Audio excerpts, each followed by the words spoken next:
Hey people, and welcome back to Old Indies. So, in the 90s and early noughties, here in Finland we had a good number of independently developed freeware titles churned out, and today we'll be taking a look at one of them. It's Dark Wars by Mika Lehtisaari under the moniker of Blue Skull Entertainment.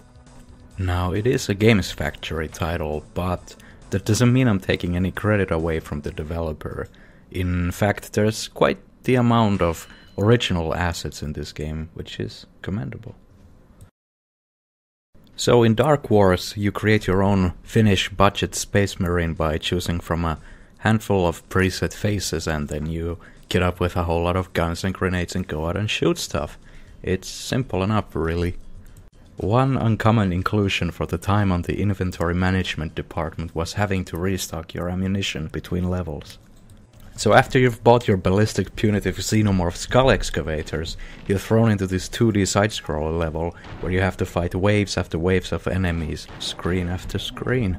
Now, I don't know if it's the reason that the sequel had much tamer level design, but on this one, the geography of the maps is much easier to exploit to your own advantage.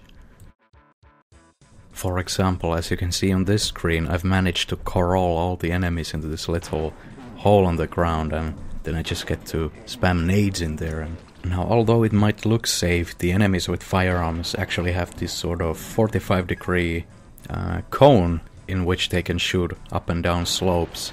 And when they do shoot, they rarely miss, so you're basically guaranteed to take hits every now and then, which is probably why the game has this live system, as you can see on the bottom of the HUD.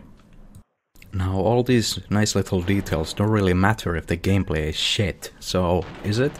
No, not really. It's actually surprisingly good, and it uses this sort of two-button control layout where when you hit fire once you get this little targeting reticule which you can move up and down, and when you press it again you start shooting, and the other button is of course reserved for jumping. And the controls end up feeling nice and really rigid actually.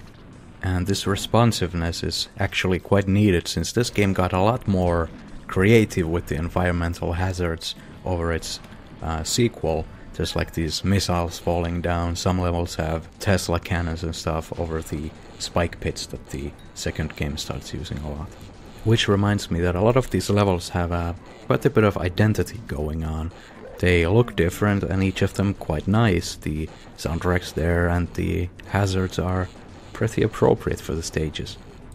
Now, with each screen and the dozens of enemies that you end up killing, some of them do drop a fat load of dosh on the ground, which you can then pick up and use to buy better weapons at the end of the level and to restock ammunition.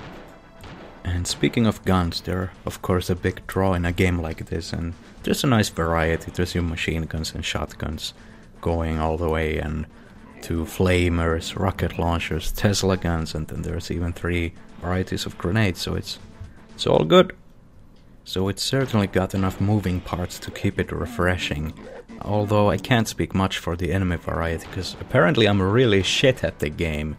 Like, I'm not 12 anymore, so I can't get further than the 3rd stage or something.